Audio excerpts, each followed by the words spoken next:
SolidWorks was paramount to the design of this structure. We had a very strict weight limit of 3.5 tonnes. The legal towing limit for lightweight structures on the back of a trailer is 3.5 tonnes gross weight for your trailer.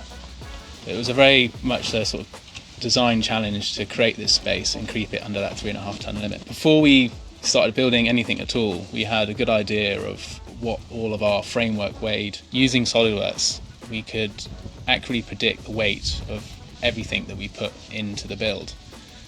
We could apply specific material properties to everything that we installed.